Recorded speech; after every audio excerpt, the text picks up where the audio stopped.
I would like to first say, David and I, we are the co-founders of Black Muse. It's been a pleasure, an absolute pleasure to partner with Tacoma Evergreen and Northern Project, Black, Washington State Black Legacy Institute, and so many of you in protecting and preserving endangered African American and Indigenous archives. Here on campus, at Tacoma Evergreen, thanks to Dr. Maxine Mims, we've been able to document and record thousands and thousands of photographs, newspapers, and share it with the community. And y'all will have the opportunity at 2:45 to see some of the things that our amazing interns, including Jackson over there. Hey, Jackson!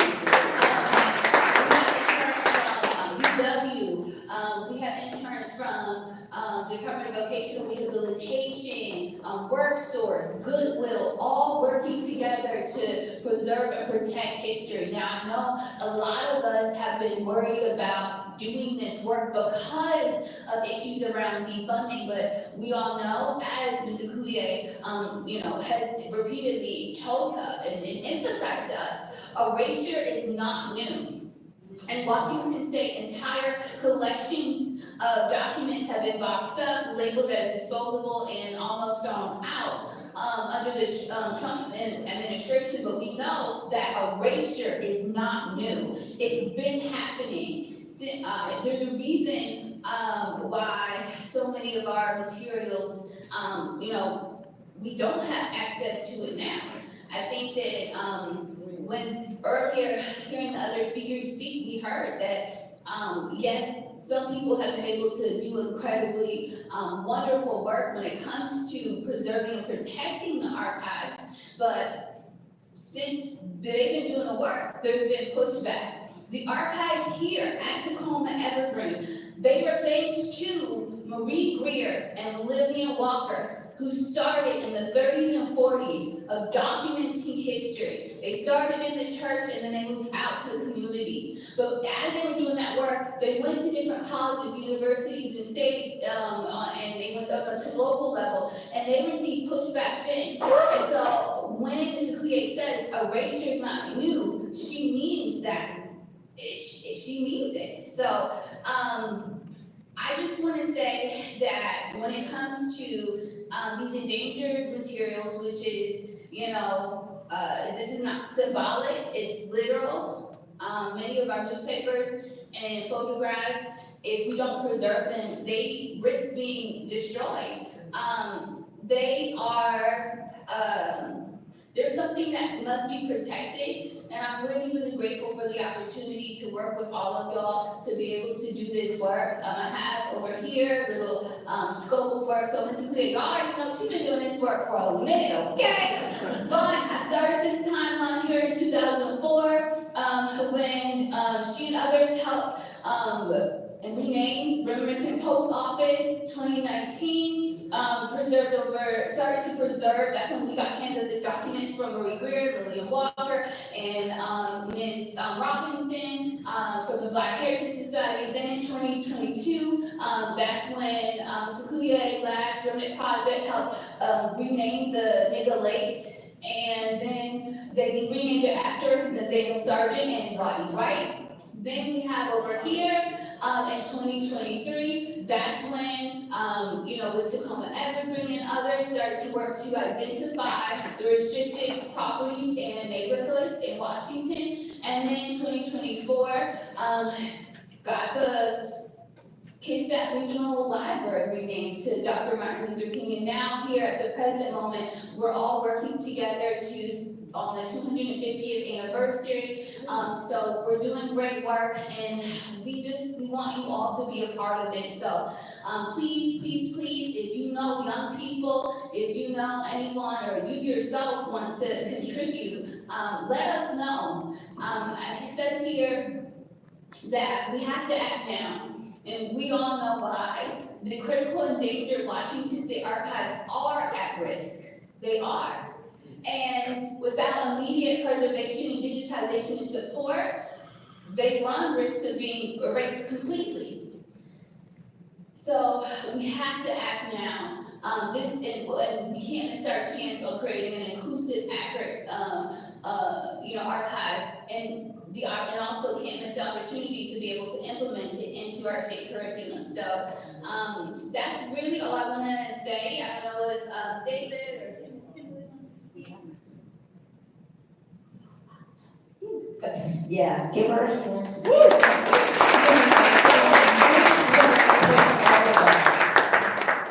We're talking about the human history and footprint contribution of humanity, and to make sure that we're protecting it and preserving it properly and equitably. We have to understand the history of harm in this nation with oppression and racism and the erasure and the ideology of colonization of history here, especially in the state of Washington. So when we look at history and we look at preservation and we look at protecting archaeology and what it looks like for a human footprint, say human footprint, to be preserved for future generations, we cannot have one narrative of humanity.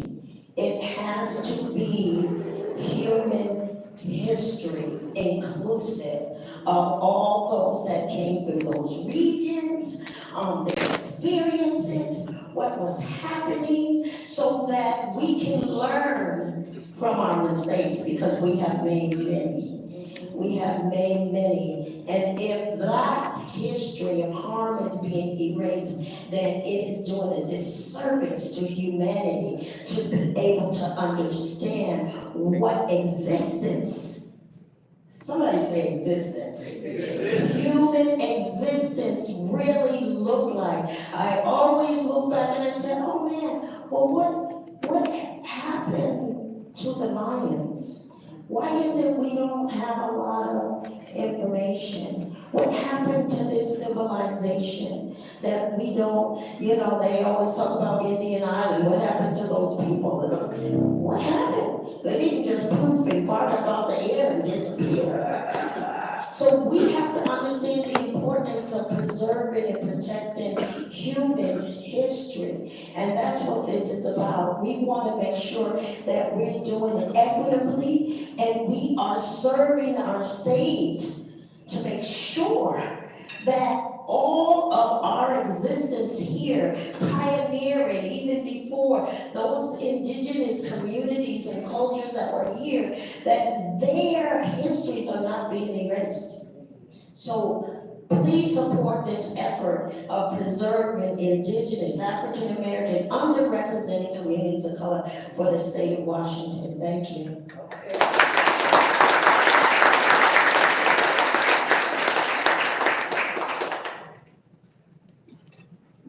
I think that was it. Drop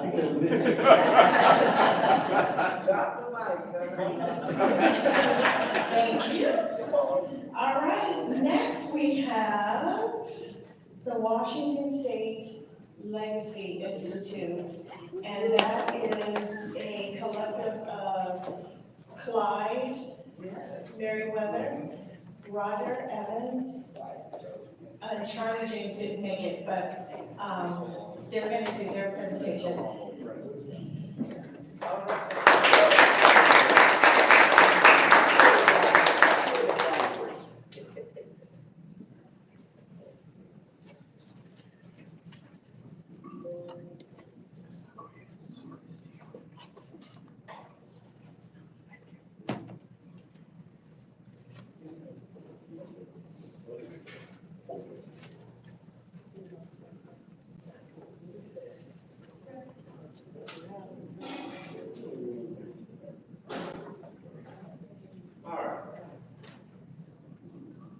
So hopefully I'll be quick, and then I'll let Clyde tell you about what we do. Give me just a second. I'm gonna call all my information. While he's doing that, hi everybody. Hi. Hello. Both sides.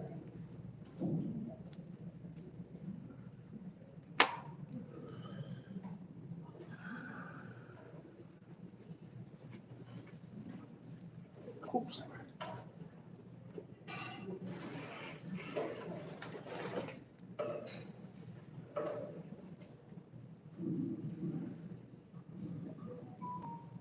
Okay.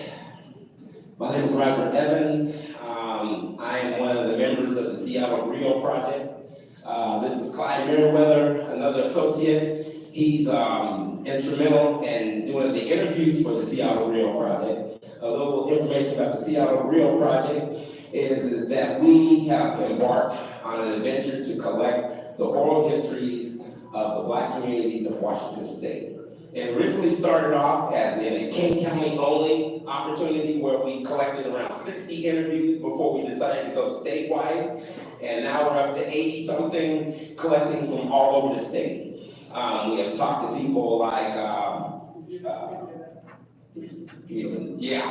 so we did anything from Eddie Rye, Josephine Stokes, Larry Gossett, on and on and on. So this effort is to collect that history before that generation goes on and to get an eyewitness. The word griot, which is the South African term for storyteller, we wanted the story to be told firsthand. Instead of us trying to translate what they say, we let them be an eyewitness to tell that story. So this particular passage, I was watching 1984 the other day, and this came in very, very, very, very impactful for me, but knowing the climate that we live in today. This is what Orson Welles said in 1949, and for the movie that was in 1984. Who controls the past controls the future, but who controls the present controls the past. That's right. They're changing what we do now to control the past, and then they will control the future. And we, as a community, have to change this. We can't let them, let's let the government worry about our education. No, we have to control our present. We can't let them. So, a little bit of history, and I'm gonna just read this. As Orson Welles so powerfully said, who controls the past controls the future, who controls the present controls the past. This truth echoes through a vision of pioneering Black education. This truth echoes through the vision of a pioneering educator and activist, T.J. Ferguson, who in the shadow of slavery's end helped to build the first Black-owned institutions of higher learning. The Albany Enterprise Academy, this is out of Marietta, Ohio, fueled not by outside permission, but by the community will and self-collective determination. We are embracing that mindset so that our community will preserve its history. The Washington State Black Legacy Institute initiative, which is a brainchild of the Seattle Griot Project, which has taken form as a building up on 2656 42nd Avenue Southwest, is the embodiment of that idea and concept. There we show Black and brown people in their greatness, whether it's portraits, whether it's bios, whether it's digital information online, and any other form of presentation we can offer to our young people. I'm gonna give you a quick and dirty little story about why I'm even doing this. Number one, my family has been in the King County, been in the Washington State community since 1888. My great-grandfather, Ulysses S. Grant Heath the first, came in, and he was one of the first 50 miners that came into Washington State. Well, my grandfather, his son, Ulysses S. Grant Heath II, and his wife, Ellis Lucille Heath, came down off the mountain in 1942 and bought a home in the CD. My mother still lives in that home today. All right.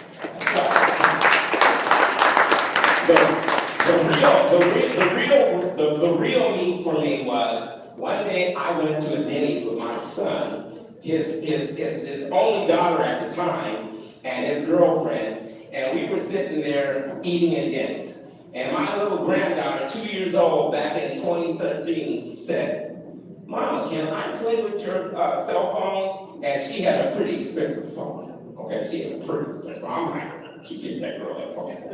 But she just handed my granddaughter the phone. My granddaughter put on a pair of her mom's sunglasses upside down that was eating bacon while surfing on her phone. Now I'm sitting there looking, and that girl is surfing that phone like she was born with it. She goes, opens up an app, watches it for a minute, moves it around. Okay, well, I'll close that. Okay, I'll go on YouTube. She went on YouTube. The epiphany came to me that how we're going to share our history with our children, because that's all she knows in her generation is we have to digitally translate it for them so they can embrace it. And that is why the Griot Project exists today, because this generation now, even though there's books existing, their connection and their sharing is through a digital device. And if we don't embrace that we need to take the lead and share this history, what's going to happen is it'll sit in the back 40, we wait for the government to give us some money. We can't do that. We have to push it forward. We have to push it forward, even down and dirty. At one point, I believe, this is just me, so don't take this as Bible. I believe the work we're going to do, the way this administration is working and the climate we're in, the work we're going to be doing is going to be considered almost contraband. Yeah. Because we are talking about culture and they don't want it. Remember, he who controls the past controls the future. He who controls the present controls the past. If they change our present and eradicate all the effort for us to produce our past information, they can implant their own past. Yeah. And then they will control our children's future. Okay, so we're going to go ahead and I'll show you a little bit of a presentation. This is the building, 2656 42nd Avenue Southwest in Seattle. We took a bold move, you guys. In 2021, I was working as a limousine owner. I owned a limousine company, and the pandemic came and swept it away. So I'm sitting at home, picking my pitiful feelings, wondering what am I going to do while the pandemic's raging. So a couple of people came and talked to me, so I sat down and decided to go back to my old craft, which was digital media. I had a history not only of being a videographer, but I also taught at the Seattle Vocational Institute back in 2001 to 2005 as a digital media specialist, teaching young folks how to access and be proficient in digital technology. So I said, well, let me go back and do this while I'm sitting at home. I ain't got nothing better to do. So we started doing interviews. Go to the next slide. So this is our work. The Seattle Griot Project leads this initiative, which is the Washington State Black Legacy Institute initiative, for the preservation, documenting, and sharing of Black history in Washington State. We work closely, no, don't be jumping. Sorry. Seattle Griot Project closely collaborates with urban community development, which they share the building with us. Black Heritage Society, which we share resources. Black Muse, which they influence our upcoming success. And Living Arts Cultural Heritage that we stand shoulder to shoulder with. Right. I'm not trying to preach y'all. So our mission is, the goal is to create a permanent space for Black history and culture through the acquisition of this building, 2656 42nd Avenue Southwest, under the Washington State Black Legacy Institute. Okay, so that is the initiative. Our objective is to expand physical and digital archives, host educational exhibits and community preservation, provide a hub for research and cultural preservation. And we're meeting that objective. We've got the space. We have interns in the facility that are processing data, and we're collecting people's collections that have heritage significance. We were just blessed just recently to get a portion of Samuel B. McKinney's collection that Laura Ellen was getting ready to divvy out to somebody. So we actually have access to it, and we will create a story that people can use as evidentiary as they want to learn and know more about our Black community. Next one. Scope of our business, the scope of our project is historical exhibits. Just in past February, we did a Jackson Street After Hours / Black Pioneer exhibit which was for the whole month of February. It was free for the public. You just came in, signed in, and Clyde was one of the hosts that went through and helped people understand what they were seeing. They walked into our foyer. There was an exhibit all in the foyer of 8 Black pioneers from the early 1900s. Then they went downstairs into our lower theater, and there was a full-scale exhibit of Jackson Street as it was seen in 1996 out of the original African American History Museum here in Tacoma, and also 10 of the 13 portraits that Dion Bonner had created for that same museum. So they actually shared a space again that they hadn't seen since the early 2000s. Next, please. So how important is our Black history? This is at T.J. Ferguson out of Marion, Ohio. He created a writing called The Negro Education, the Hope of the Race. So here's the preface of his document.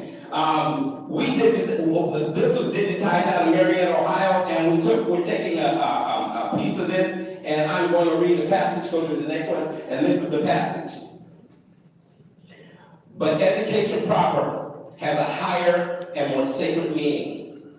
As all actions have their distinct parts, education too has an active operation. As an active operation has its distinct parts: the moral, the physical, and intellectual parts.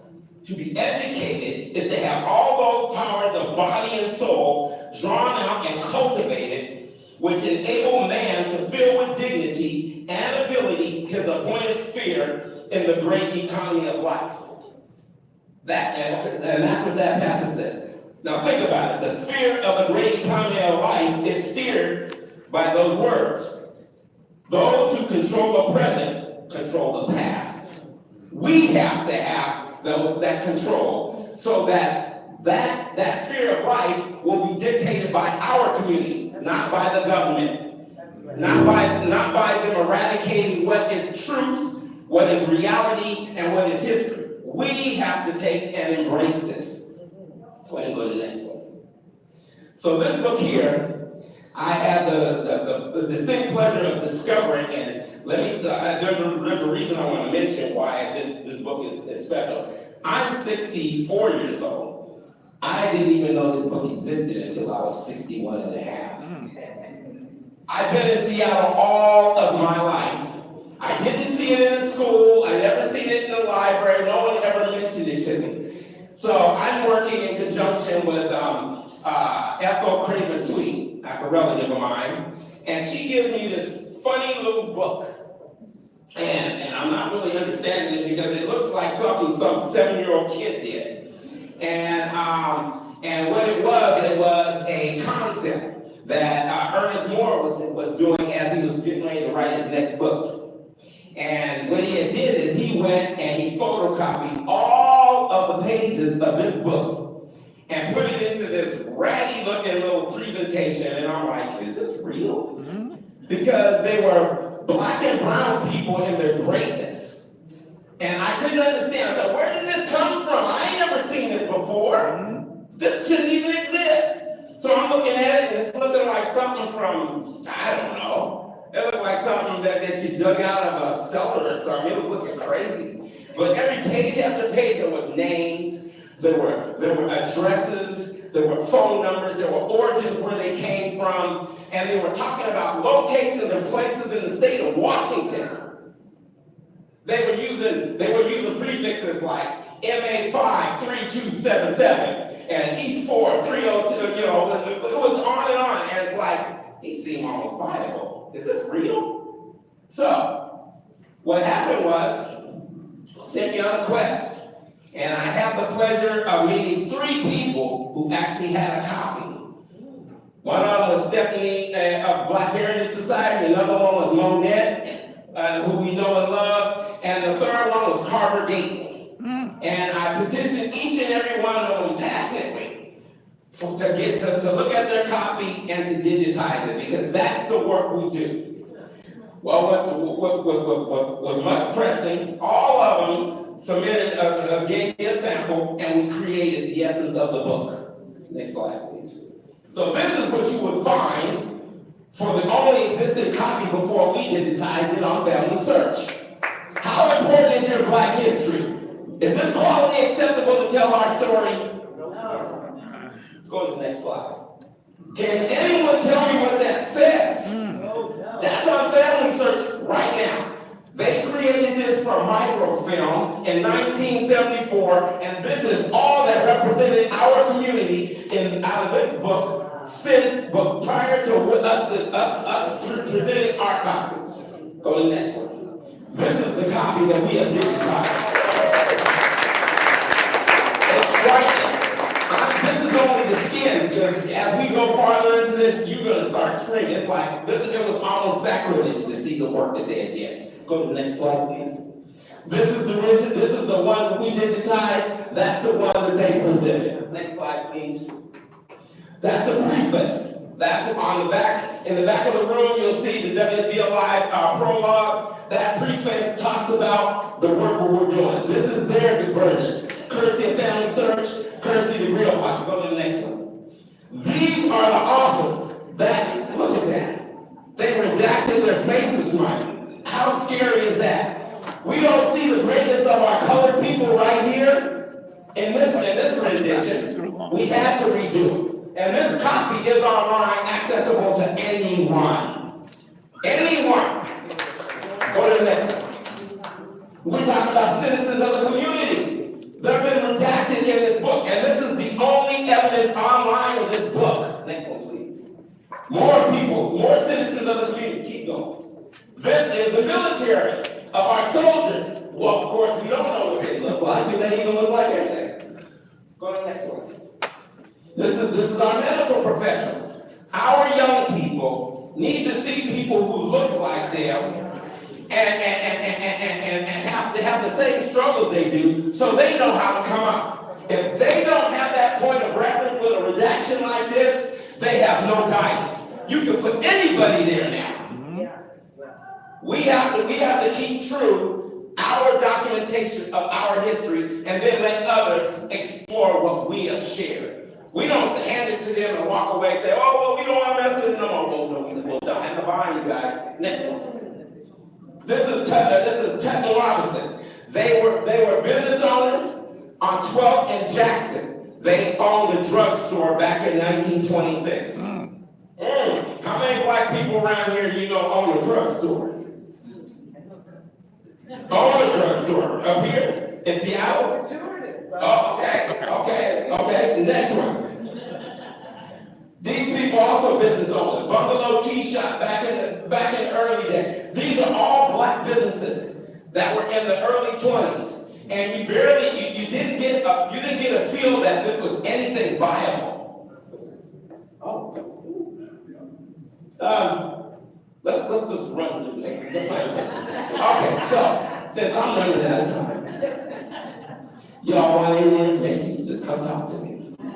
But this is what we do at the Black Legacy Institute. We are looking for funding, so any donation is well to be accepted. And I hope everyone learned something from this thing. Thank you for listening to me.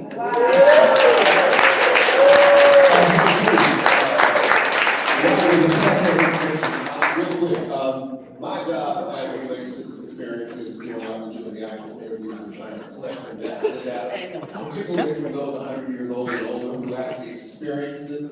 What we're trying to do with our interviews is put them in more of a conversation mode. This is not blackpast.org where I turn around and say, here you are, here's your credentials. No, this is talking about what was your living experience, what was your moral experience, what was your motivation for coming to the state, and how did you create this institution, this space, the first churches. Real quick for me, 1978, I go to Africa. I do 9 countries. I end up staying mostly in Kenya.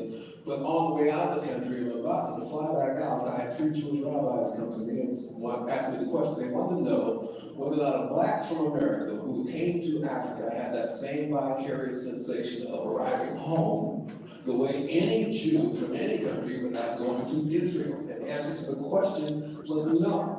because I learned nothing about who I was as a person. I grew up in Seattle, I'm 76. I can go to Europe and tell you all about the rest of the world, but I would Africa and not know who I am or where I fit. So we ended up starting a LLC, we called it the 43rd Tribe. Remember, the 42 in case who's going to be number 43. Bottom line is, I didn't really start learning Black history till I went to Howard.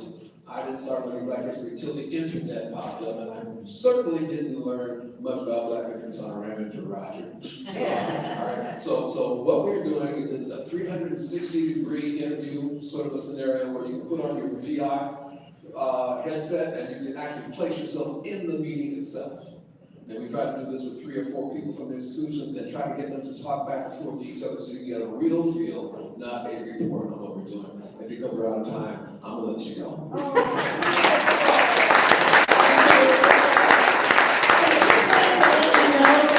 Family Search is here, which is a great genealogy resource that's free. Also on the sidelines, we have the Washington State Historical Society. City of Tacoma, and Swan Creek Art Academy. Swan Creek Art Academy. Art Academy. Say that again? Art Academy. Oh, Art Academy, okay. So thank you for being with us. We are running behind time a little bit. It's a little bit after 12. I want Mr. Dixon to speak because it's going to be very short.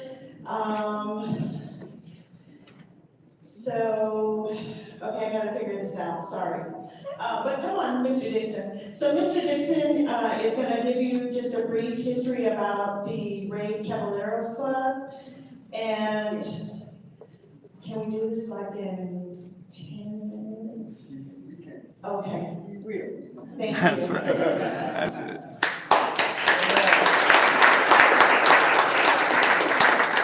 Okay, I'll start with Buenos Dias, Damas, Caballeros, Amigos, and potatoes. You can see I'm not a Spanish person. That's all right. In translation, it means good morning, ladies, gentlemen, friends, and guests. I'm honored to stand before you, this august audience, to present to some and introduce to others the brief history of the Ray Gibson Caballeros Club. A couple of corrections on the program. It has me listed as Lester D-I-X-O-N. It is Lester D-I-C-K-S-O-N. Okay, that's when we're talking about capturing history. I want my name to be corrected. That's History. And my family would love it too. And on top of that, I also noted that in the program it said Ray Gibson's, and it is Ray Gibson, according to the Articles of Incorporation, Ray Gibson Caballeros Club. So let me ask, how many of you are aware of the existence of the Ray Gibson Caballeros Club? Oh, okay, we got a number of people. How many of you have attended events at the Ray Gibson Caballeros Club? All right, so we have a few members sitting in the back there, Mr. Pickering and Miss Abby, yes, and Ms. Youngmore, also members of the Ray Gibson Caballeros Club. Okay, let me first inform you what the Caballeros Club is. It's a private, Black-owned establishment that has its roots and beginnings in the greater Tacoma area since 1957. Its mission as a nonprofit 501c establishment is to provide social and recreational activities for its members. It is a nonpartisan, non-sectarian. We do not discriminate against those who want to be a part of this organization. The venue at 1516 South 28th Street is available to rent to individuals, private, and public organization corporations. Club sponsored events and impact to the community over the years has included awarding scholarship to college-bound graduating high school students, sponsoring an annual children's Christmas event where hundreds, and I do mean literally hundreds, of gifts are given to children, not over the year, on that day.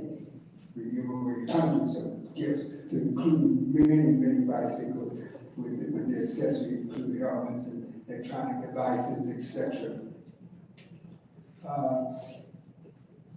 And we host, of course, numerous social events such as birthday parties. I like to say celebration of living because we're only born once. So the rest are, we're celebrating that we're still alive. So retirement events, anniversary baby showers, memorial events, family celebrations, and many others. But let's talk about the brief history, the purpose of here. The beginning, 1957, was issued, Ray Gibson Caballeros Club was issued a charter by the Secretary of State to form and establish a private social club.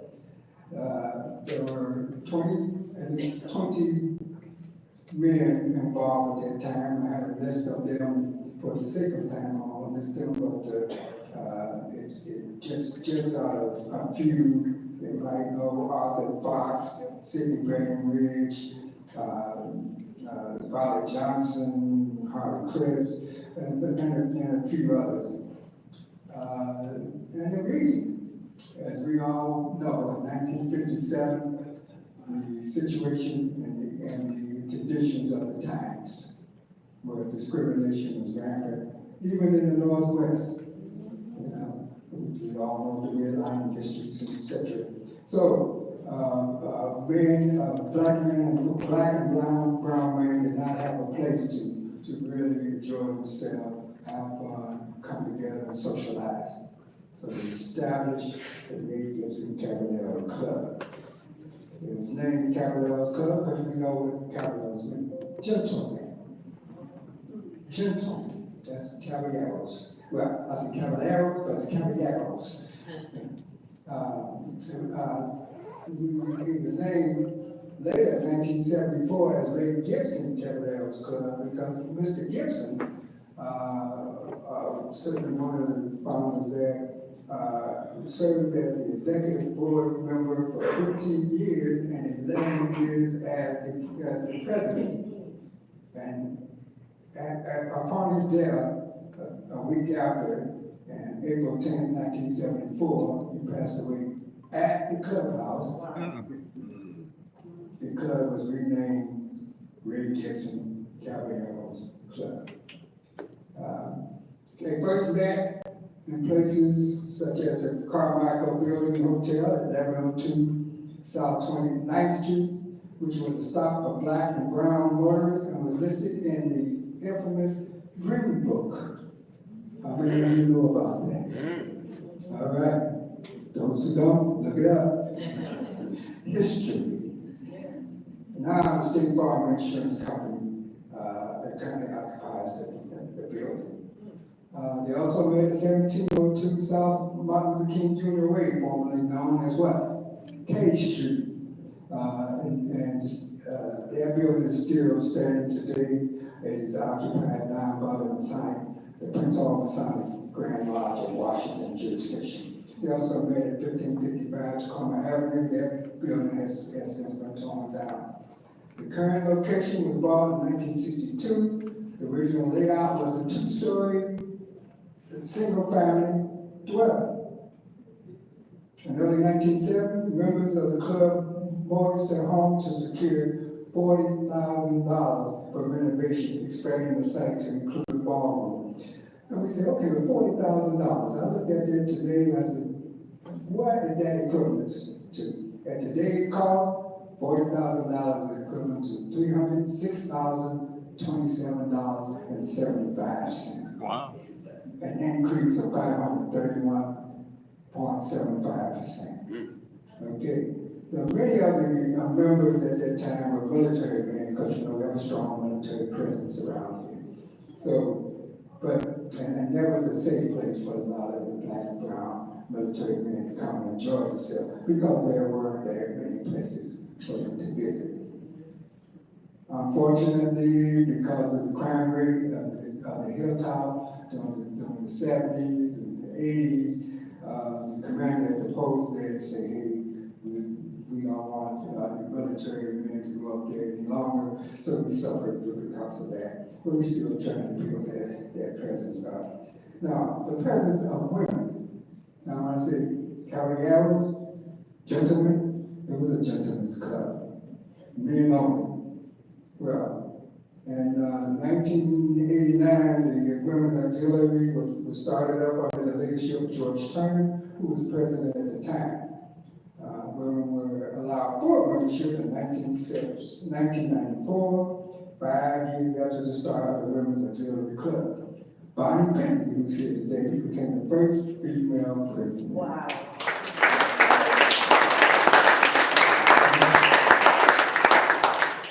Current today.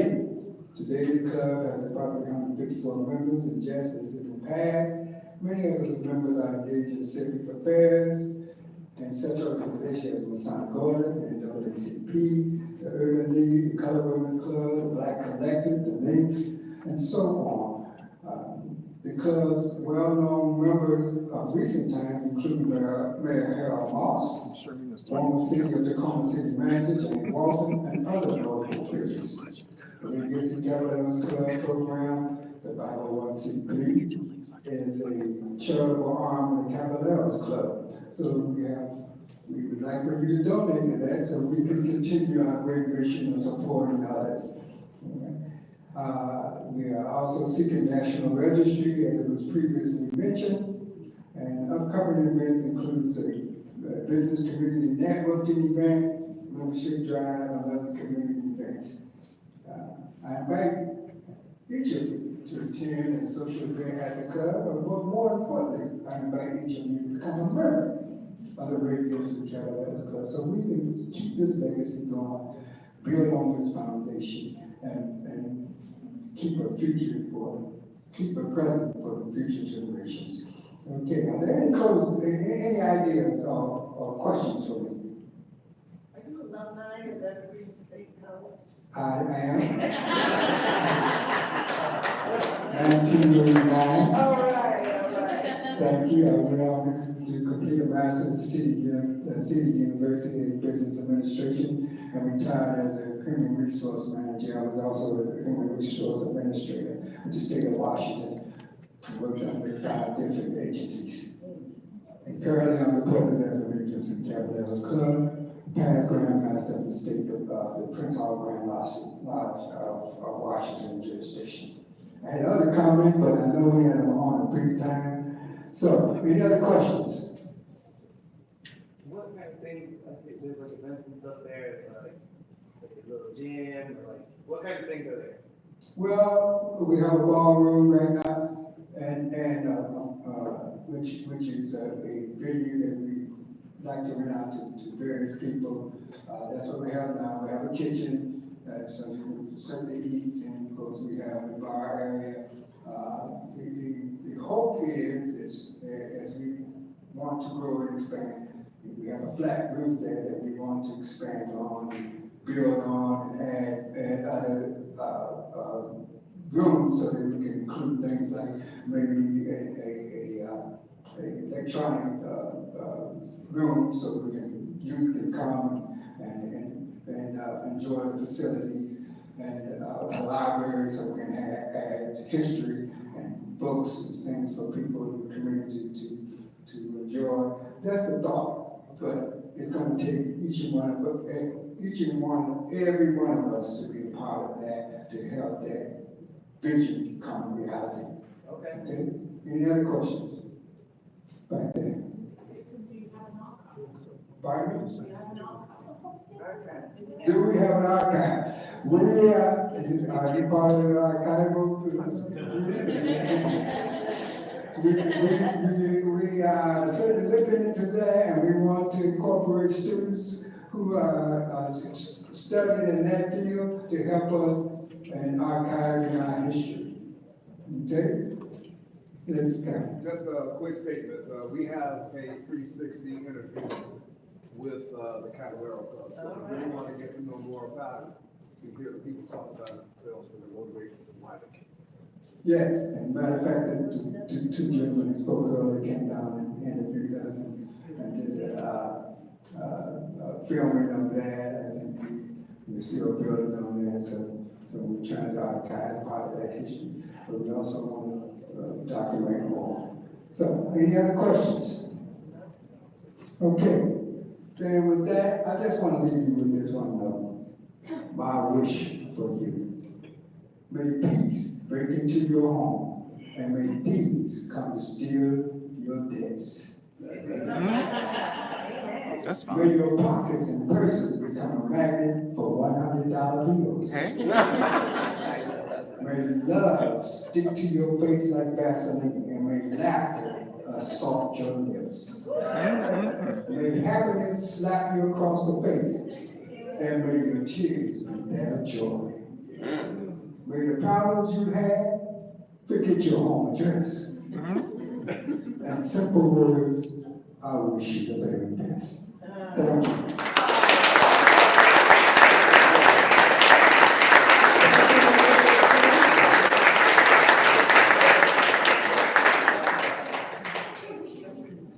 All right, next we have Stephanie Tolliver Williams.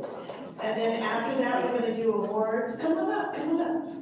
I'm sorry, we're a little bit behind and lunch is being prepped. So we wanna make sure that we do the honoring. So we're gonna have Stephanie with the Black Heritage Society of Washington State.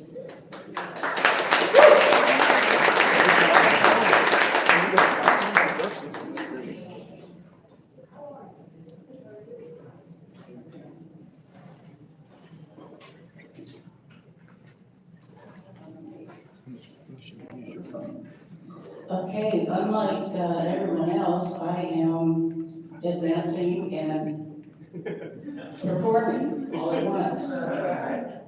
So, yeah, here I am, a caboose, but just as important, right?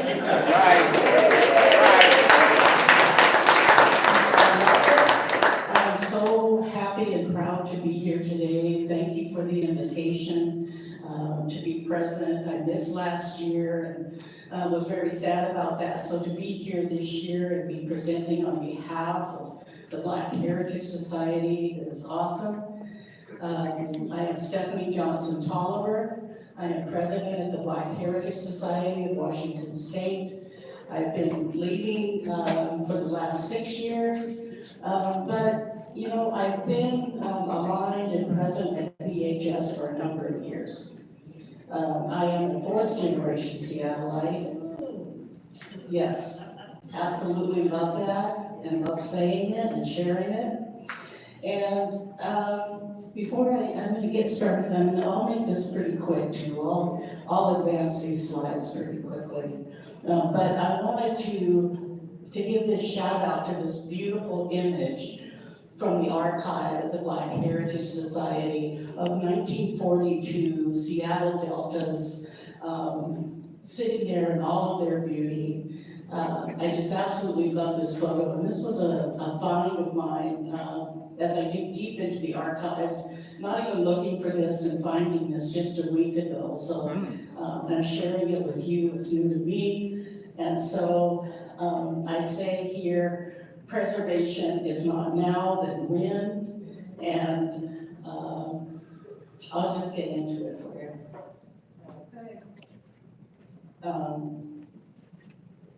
Okay, I'm doing, I think what I need to do is this. Okay, thank you.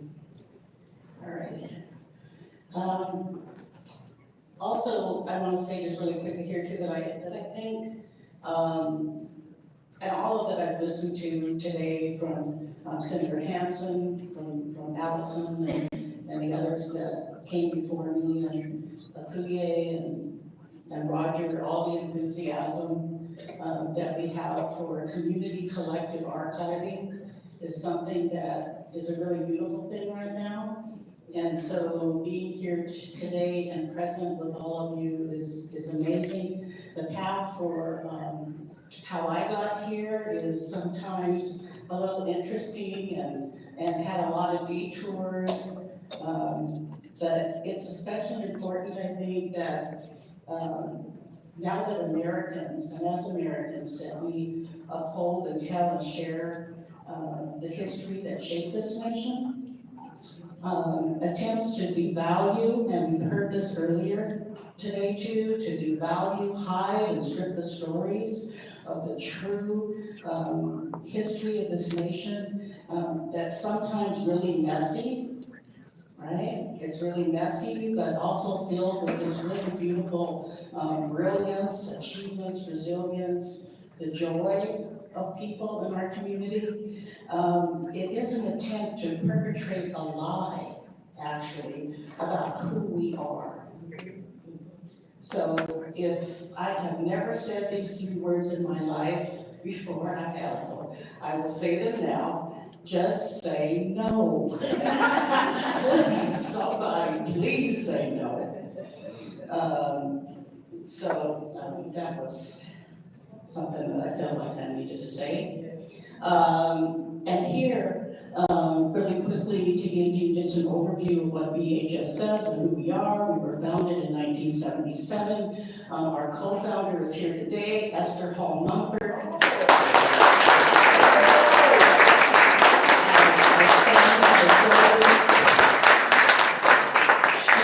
She knows that she is that rock that I swim to if I need, some backup, or I need a little history of the history of the history, that I reach out to Esther. And thank you so much, Esther, for embracing me and also protecting and deciding to lead the charge with BHS in 1977.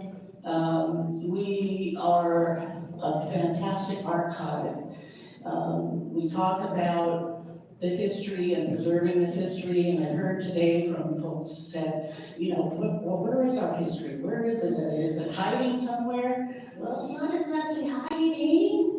At the Black Heritage Society, we hold this really beautiful, large collection, hundreds, thousands of images. We have memorabilia and ephemera that represents Black people from across Washington State, is held in stacks that are accessioned by a team, very well managed there. But what we do know is that, and with talking with Roger, is that this is a really beautiful thing, but how do we get it out into the hands of many?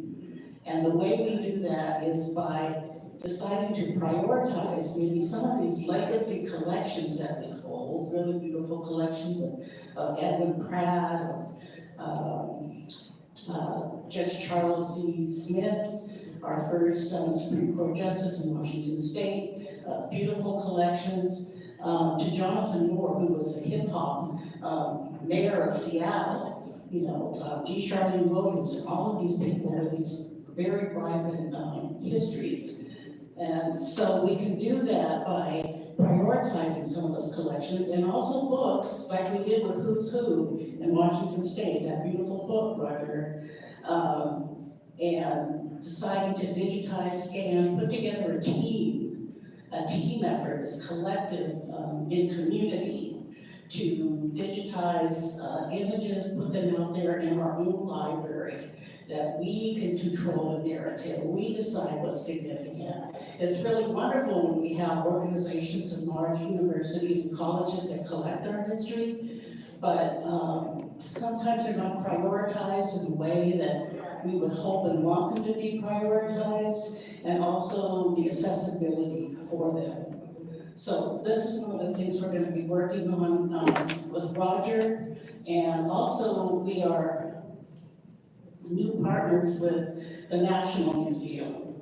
So the National Museum of African American History and Culture in DC, and their digital team visiting BHS and deciding that we have something strong enough here where they really needed to work with us and participate together so that our stories are told across the nation, not just held here in Washington State. So we're very excited. I'll be there with 2 other folks from BHS in November for a week where we'll be talking about how we will manage and create a new preservation plan around digitizing our collections. So I'm hopeful that we'll have some do I dare say funding?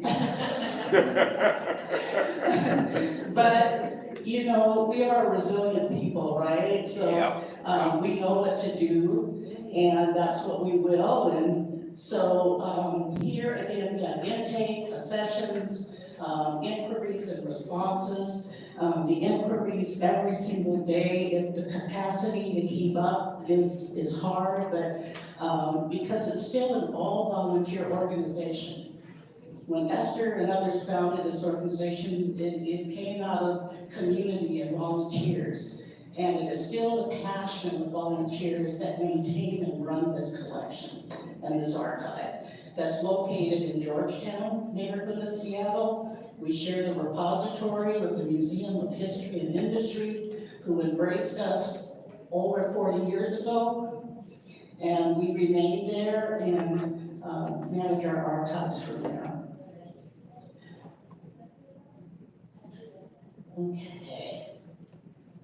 Okay, I see it, yeah.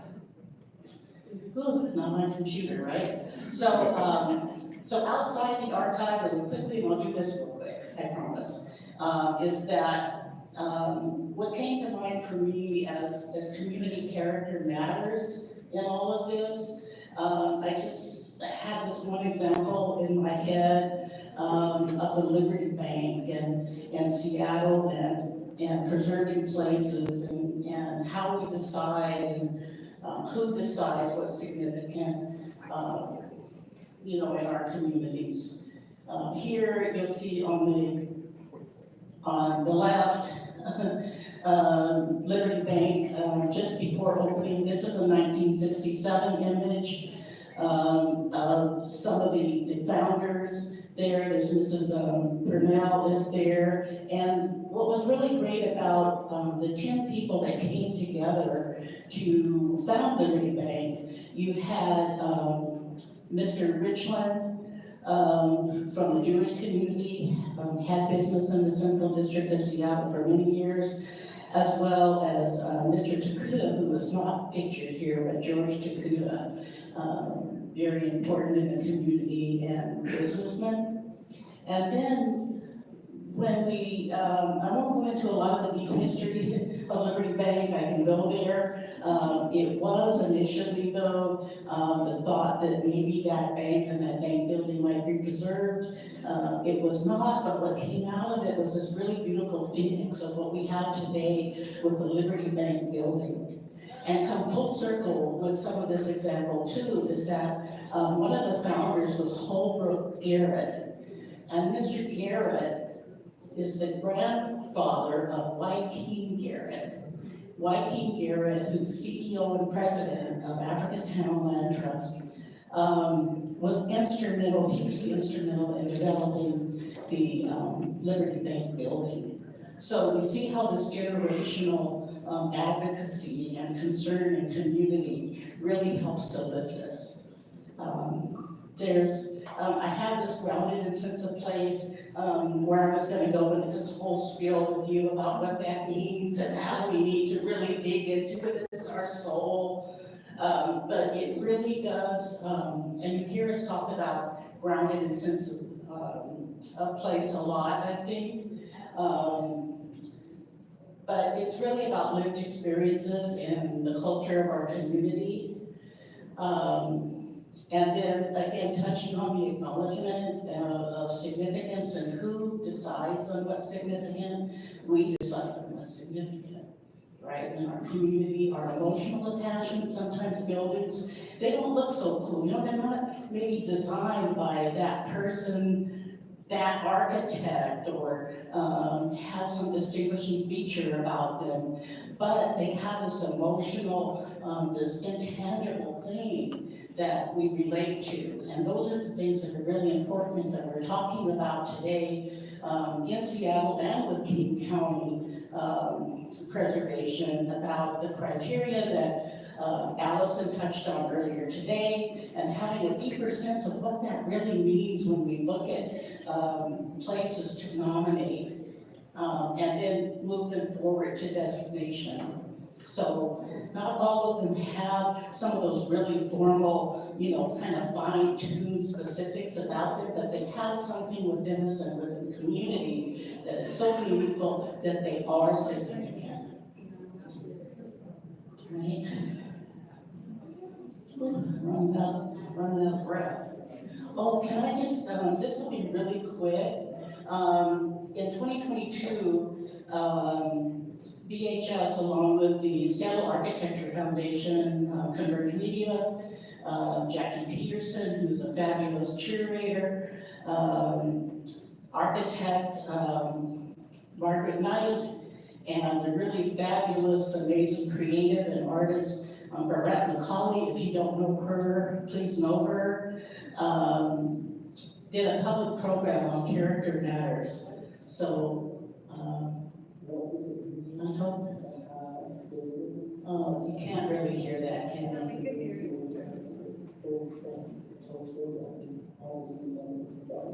Sitting in the same room, having this conversation about how to center and foreground the communities that are immediately affected, both by the threat of development, but also by the successful deployments of spaces, and to have them at the forefront, their testimonies at the forefront for how we go forward and how the city continues to be developed.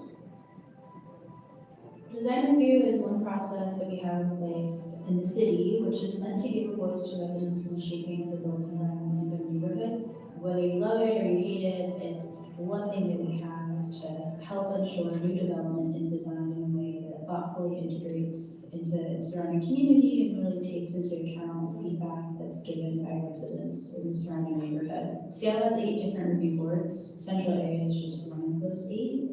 It spans a big area. So that's why it was very important for the community to come together and really request that the central area receive its own design review board, as well as some design guidelines that would be specific to that area and helping to shape how new development comes online.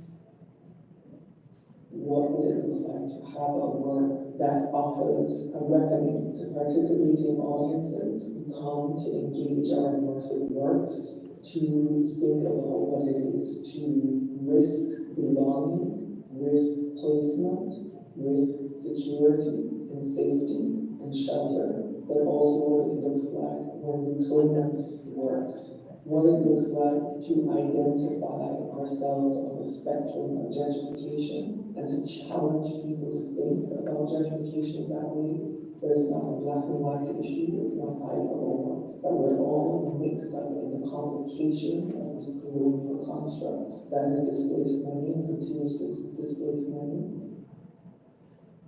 Back in 2015, a group of Central Area residents got together to formalize the process of putting together design guidelines.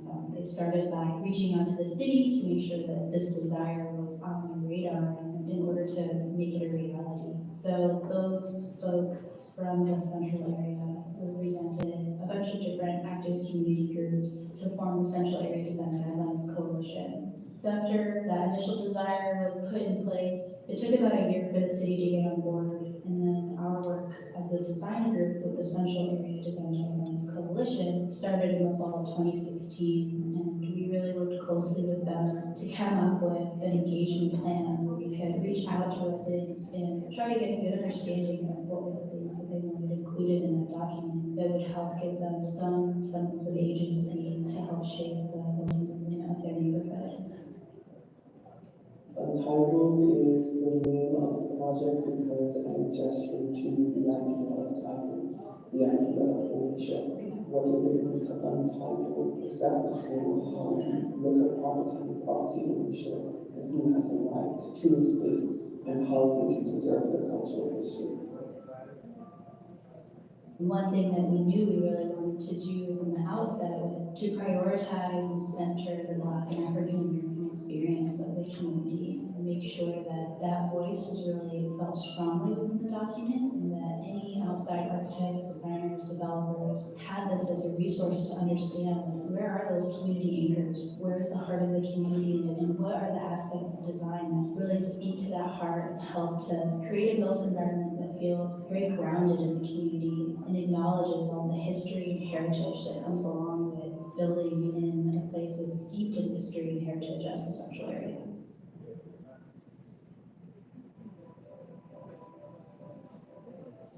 What does it mean to have buildings? Okay, we don't need to hear that one more time.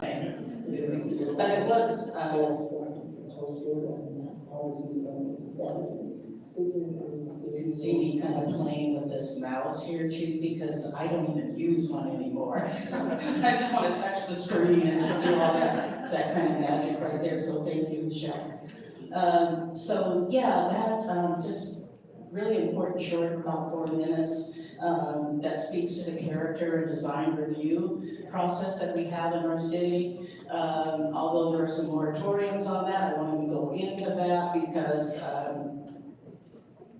I won't. But it was a really beautiful idea and process for community to be involved in the process as developers come to our community, and we look at the character of our communities, our livability of our communities and the residents who were there. So that was 2022, advanced 2023. What came out of that was this discussion with BHS and the Historic Seattle, Eugenia Wu, just amazing, beautiful person at Historic Seattle with Jeff Murdoch. Decided to talk to us about a campaign to raise money that could support a cohort of community preservationists, building skills and also being advocates for community character, understanding how to advance nominations, create nominations, be able to present nominations, and some of that was also partially this preservation cohort, partially funded by Fort Culture as well. So wanting a shout out to Fort Culture, Brian Carter and Jake who are here today. Really awesome as they continue to support cultural heritage. So this cohort came together, and you can see that there are 5 of us or 6 within the BHS cohort, but we, in this photo at the top, some of the facilitators that are with us, which is Zola Mumford, absolutely love Zola, and then on the left, Taha Ibrahimi, I've got to get that right, Ibrahimi, and then Jackie Peterson is standing to your right in the white shirt at the back, came in to help with some of the learning and sessions that we had for this cohort. And it was a really great series of workshops. You can see right here where we had 6 workshops where we heard from people that were architects, preservationists, Sarah Martin. I don't know if you have worked with Sarah Martin before, but she's absolutely fabulous in terms of anything about research and historic site preservation. Spencer Howard and Katie Pratt at Northwest Vernacular, amazing as they talk about historic preservation, leading to, and research leading to nominations and hopefully designation. There were visits to all of the, not all archives, but a number of archives that included BHS, the Washington State Archives, Seattle Public Libraries, Seattle Municipal Archives. So they were able to digest this process for research, and then also the writing and getting a feel for what those significant statements look like, because they're very deep and complicated.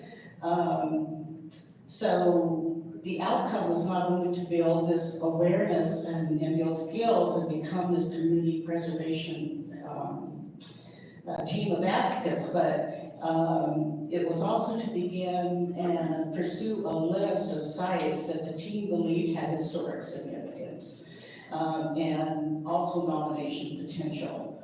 So, one of those places that I know Esther was working on back in the day, and I've been approached again by Holly Taylor, who works at the University of Washington, is for the William Gross House. We have a lot of documentations that's sitting there, we need to pursue it, and on the same end, with the Seattle Chapter Black Panther Party is building out. We have so much already on paper, but putting it all together to formulate this significant statement that we need to be able to move it forward as a nomination is where we sit now.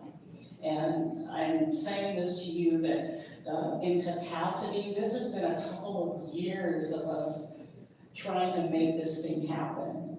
So, but what we're thinking is this a model for other counties, other cities across Washington State to take this idea of what we're doing in Seattle and have that in Pierce County, have it in Kitsap County, have it in Snohomish County, you know, and we're really happy to talk about our process and what we're going through to encourage you to do the same thing.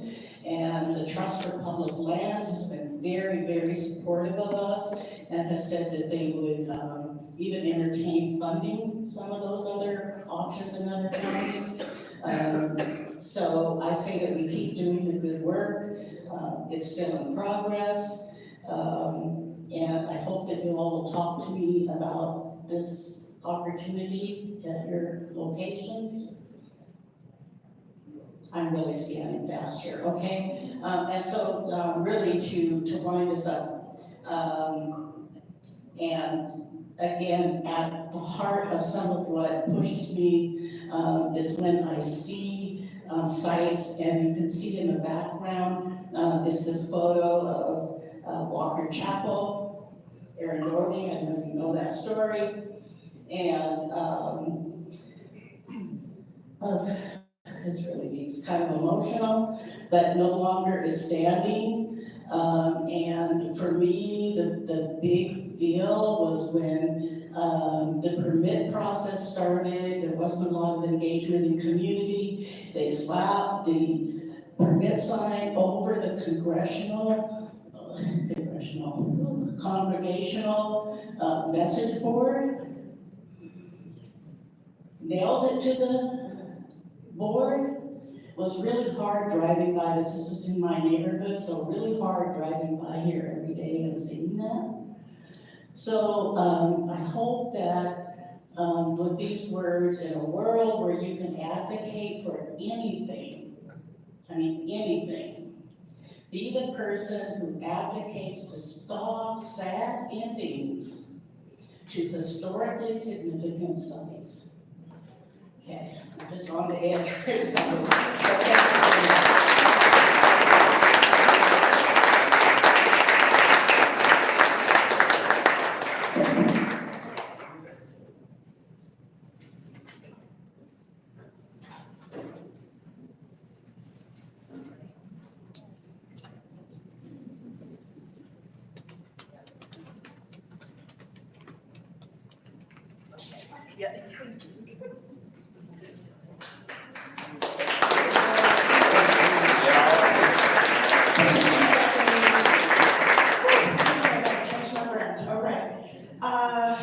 Lunch is going to be ready very soon, but I want to do our presentation to honor those, and Dr. Dexter Gordon, if you can come up to do the presentation for those that we're honoring today, please.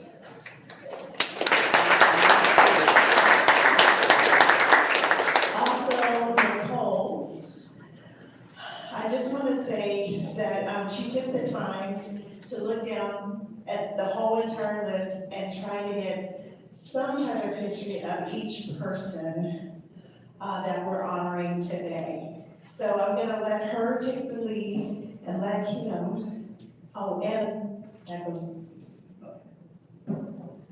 This is just a brief announcement. We have just learned that Our own representative Jamila Taylor has had a stroke. And she's in intensive care at this moment. So if we could just take a moment before we do this honoring to just give her some energy where she is.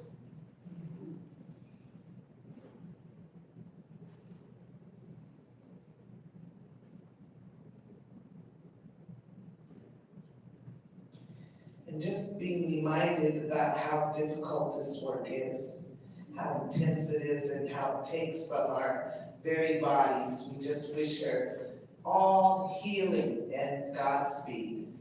Thank you. Over to Dr. Dexter Gordon. Are we introducing? There you go. Hello, everyone. I have the honor to special thanks to the people, those who have made a lasting contribution to preservation of Black history and culture in Seattle, Washington, Tacoma, and Tacoma. First, I want to start off with Miss Esther Mumford. She's an historian,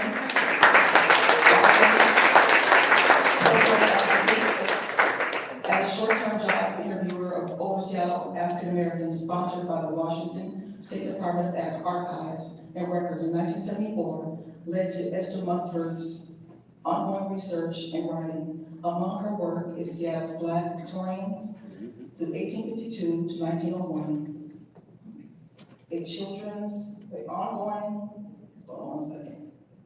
children's book, The Man Who Founded a Town, and Calabash, a guide to the history of culture and art of African Americans in Seattle and King County, Washington, for which she received recognition by the Washington Trust for Historic Preservation. Designated as a Washington State Living Treasure during the state's centennial celebration, the list of awards, certificates, life membership, grants, and fellowship she has received through the years include the Washington State Capitol Museum's Peace and Friendship Medal in 1991, Seattle Medium Newspaper Trailblazer Role Model Award in 2015, Alpha Kappa Alpha Sorority Talented 10th Award in 1993, the University of Wisconsin Conference Fellowship and awards and certificates by Pacific Northwest Historians Guild, Association of King County Historical Organizations, Museum of History and Industry, Ethnic Heritage Council of the Pacific Northwest, and the Washington and Black Heritage Society of Washington State, which was founded in the home she shared with her late husband, Donald. She is presently a member of the Museum of History and Industry Black Community History Focus Group. Please welcome Ms. Esther Mumford.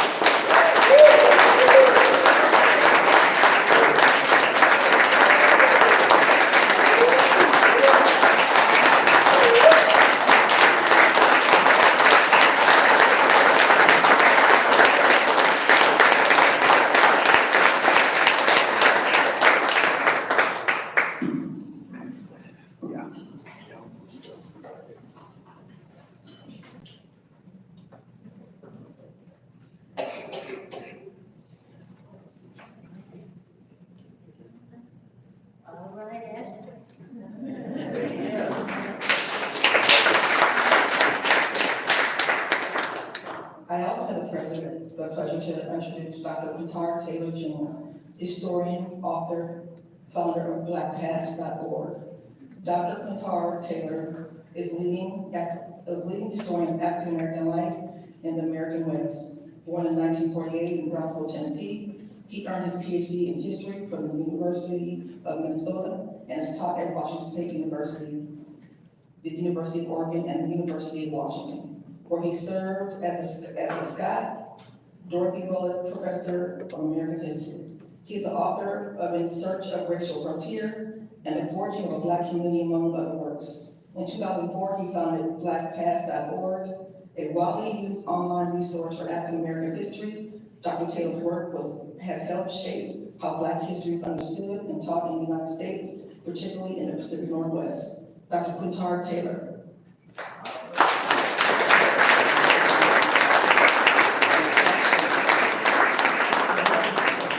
Most likely be unveiling his certificate and his pen to either him or someone in his family.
Ms. Bonnie Pinkney, I think I met you at the Caballeros Club.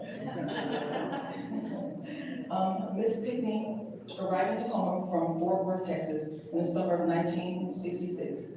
Her involvement in the community started in 1968 as a Head Start parent. She gives credit to this involvement, which set her on the path to becoming community activist for children and parents. Ms. Pinkney was hired by Tacoma Schools as a parent coordinator in 1970, attended TCC and UPS, received her BA in 1977, at which time became Director of Parent Community Involvement, was inspired by the sign of the Urban League building for equity, which led her to become an active in their programs. She served on the board for over 30 years, continued to be involved in the Urban League Guild, served as Western Regional Coordinator in the National Urban League Guild, and Vice President. She also served as President of Planned Parenthood, served in the United Way Board, member of Class 3 of the American Leadership Forum, and became the first woman president of the Ray Given Caballeros Club, still active in the community.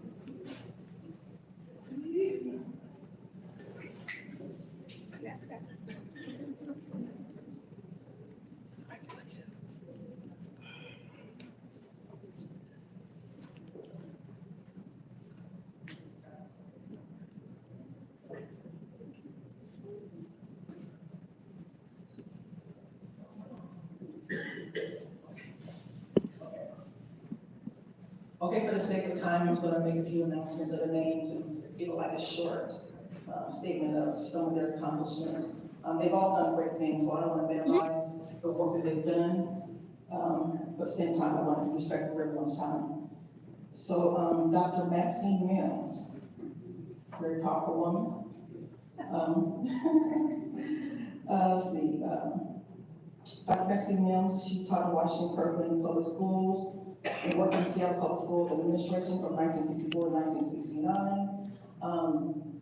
She came to Evergreen Tacoma campus in 1984. Was formally established under the Mims leadership. Mims' mission as director of Evergreen Tacoma was to increase the number of African Americans in Washington with degrees and improve the household value for an education of the African American community. Mims became a national consultant in curriculum design and instructional methods. In 1990, Mims retired as director of Evergreen Tacoma and became an emeritus faculty member in 2001. Mims was awarded the first annual Sustainable Community Outstanding Leadership Award. And also one of her motto, enter to learn, depart to serve. And so that's what we're standing on here now.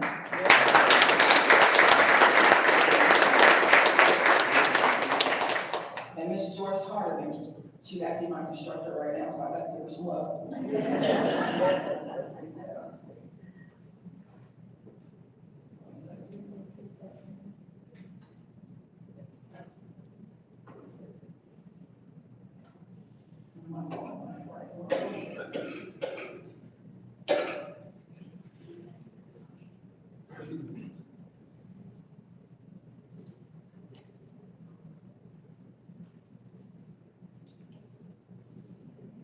Dr. Joyce Hardeman is a distinguished educator, scholar, cultural activist based in Tacoma, Washington. She served as executive director of the Evergreen State College Tacoma campus from 1989 to 2007, during which time the campus achieved a retention and graduation rate exceeding 89% and adopted the mission statement, enter to learn, depart to serve.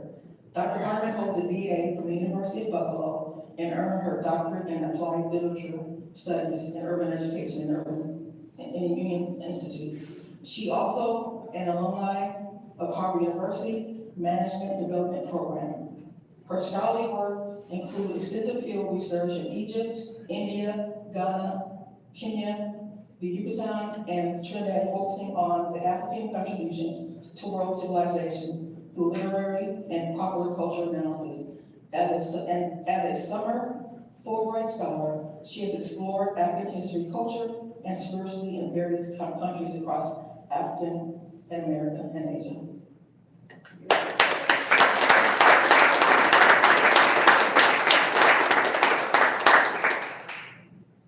And Jackie O'Bannon. I had trouble finding information about her, so I thank you for pointing me in the right direction. Because everything I read wasn't positive, and I didn't want to spend time up here, sharing that kind of information. But I dug a little deeper by talking to Christina in the back.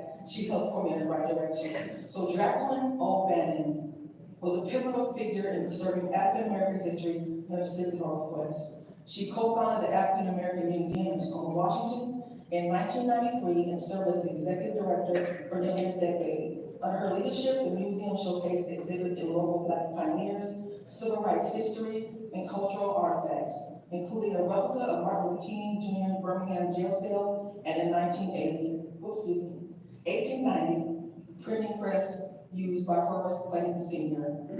Despite its cultural significance, the museum faced financial challenges. In 2022, O'Bannon resigned.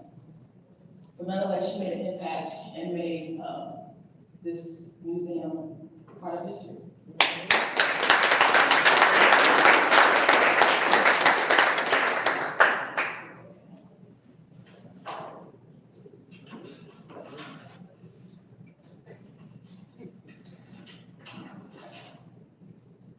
Bill Moss, civil rights advocate and a public official. Bill Moss was a civil rights activist and former public official in Tacoma, Washington. She served on the Tacoma City Council and also was a deputy mayor of Tacoma, Washington, served as assistant to the Pierce County Executive, and was a member of the Tacoma Public Utilities Board. Moss holds degrees in public administration from Tacoma Community College and the University of Puget Sound.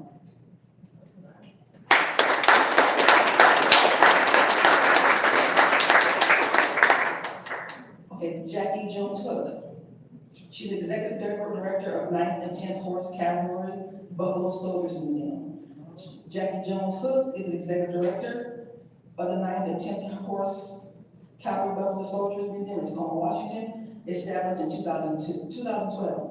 The museum honors the legacy of African American soldiers who served in segregated U.S. Army units from 1866 to 1944. It is one of only 2 museums in the nation dedicated exclusively to the Buffalo Soldiers. The museum was founded in memory of her father, William Jones, a Buffalo soldier and Korean War prisoner of war, who passed away in 2009. Fulfilling his wish to preserve the history of the Buffalo Soldiers, Jones Hook transformed his personal collection into a public institution.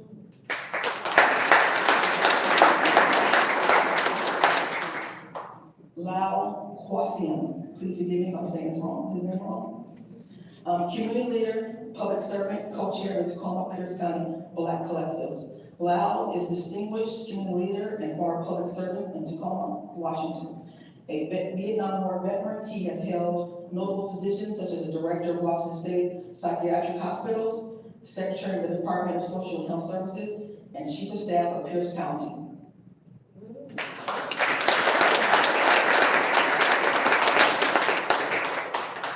Colonel Willie C. Stewart Sr., educator, U.S. Army veteran, and a community leader.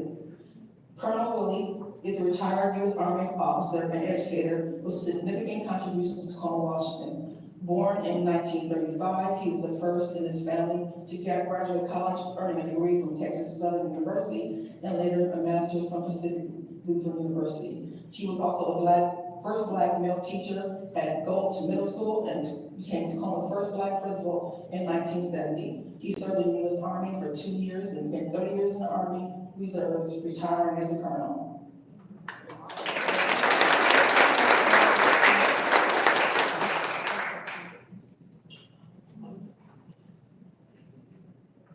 Dr. Willie B. Davis. Mr. Davis was born April 11, 1936 in Cincinnati, Ohio. Upon his enlistment in the United States Air Force, his assignment transferred him to McCord Air Force Base, which is now known as Joint Base Lewis McCord. where he served from 1955 to 1959. After his military service, he began work on governmental contracts for Boeing. He worked on the Minuteman Missile Project in 1962 and torpedo weapons while employed at Boeing. Mr. Davis carpooled to Naval Base in Silverdale, Keyport, and Bremerton locations with his coworkers. Davis also worked on the youth and served as a counselor correctional officer at the Green Hill School, which was centrally located in Hilltop, Tacoma neighborhood on K5th Street. The Green Hill School is currently housed under the Washington State Department of Children, Youth, and Families, DCYF. Mr. Davis was also one of the founding members of Ray Gibson's Caballeros Club. Mr. Gibson served as a role model, father figure and friend. Mr. Davis has served his community both at the Caballeros Club and as an educator at the Green Hill School.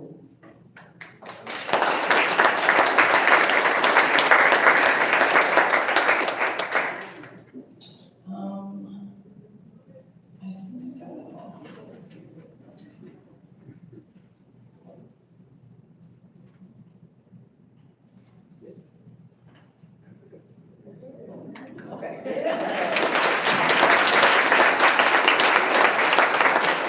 Thank you, Nicole, for doing that. Okay, so I'm sorry, we're running still a little bit behind time.